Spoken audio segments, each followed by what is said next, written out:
Hey guys, really hot topic in the plant-based and athletic world, protein. Recovery from workouts, it's really important. It's how we get better. And I understand people's frustration and emphasis on protein, but I wanted to set the record straight with hard numbers and hard science and hard reasons why you don't need as much protein as you think you do.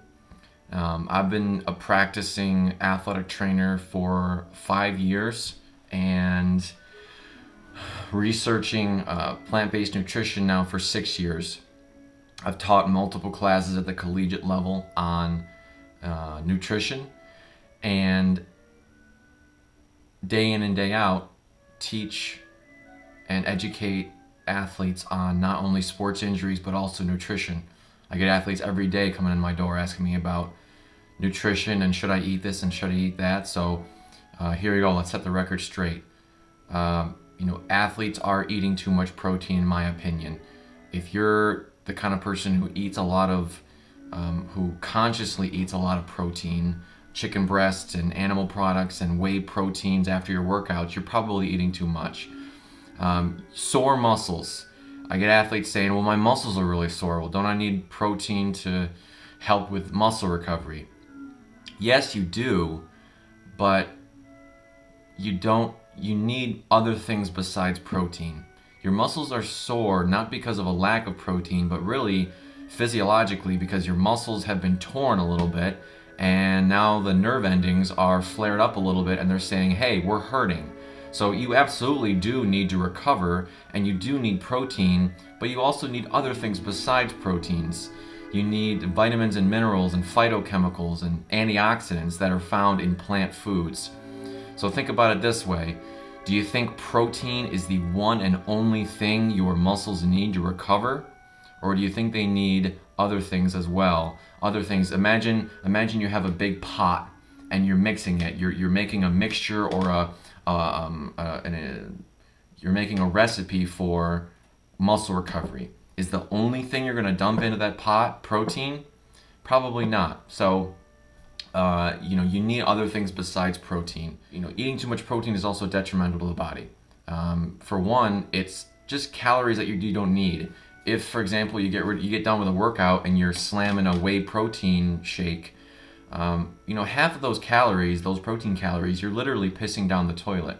Your body doesn't absorb them. Right there you're wasting money and you're eating calories that your body doesn't really need. It also puts stress on your liver and kidneys. They are the filtering organs. So if you're putting a lot of this extra gunk, especially those whey proteins in the big 5-gallon buckets, if you're putting that in your body, you're asking a lot of your kidneys and your liver to filter that stuff out. And then, like I said, you're just pissing it down the toilet.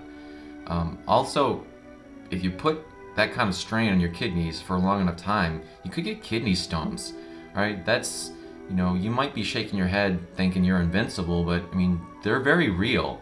And they start right now in your 20s and 30s, and then by the time you're 40 and 50, you get full-blown kidney stones, and that's not something you want. So keep that protein level low. And also gout. Gout is something that affects, it's like pain in your big toe, but I've heard it's excruciating, and you can be exacerbated by high protein levels. And also the third reason, bone loss and calcium phosphate. So if you take in too much animal protein, whether it be the whey protein shakes or the protein in the form of animal products, it creates a slightly acidic environment in your body.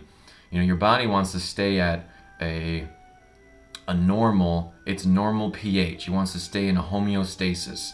And when you ingest an animal protein, it flips that pH a little bit acidic. And so your body recognizes this, wants to keep the pH in just the right zone, so it releases an acid buffer. And one of the most readily available acid buffers in the body is calcium phosphate, which is found in your bones. So it leaches that calcium phosphate from your bones, and even if you are drinking milk and quote unquote getting your calcium in, multiply that by 30 or 40 or 50 years, and you have osteoporosis. So those are just some of the reasons why you should not eat too much protein. But let's get down to how much protein do we actually need. The number that you should be shooting for is 0.8 grams per kilogram body weight. So I'm just kind of looking over the camera right now at some numbers. I'm about 85 kilograms. And 0.8 grams times 85 kilograms is 68 grams of protein. So we're talking in the 65 to 75 grams of protein a day. If you multiply that by 4 calories per gram, because 1 gram of protein is 4 calories, you get about 270 to 280 calories a day of protein.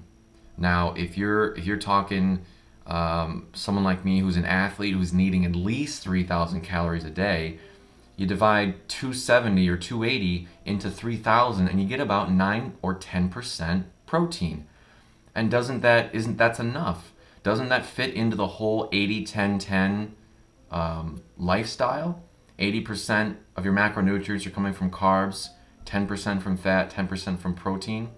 So, like I said to many athletes who come into my office, if you're not calorie deficient, it's almost impossible to be protein deficient. So just eat your foods, eat your whole plant foods. Don't worry too much about protein, and you will meet your daily need of protein. In the future, I'm going to make a movie on where do I get my protein sources and fat sources and carbohydrate sources. So please subscribe, and I'll be making a lot more of these meat and potatoes movies on different plant-based topics. So if you have any questions, please leave them below, and let's get into a discussion. Let's learn more about plant-based nutrition.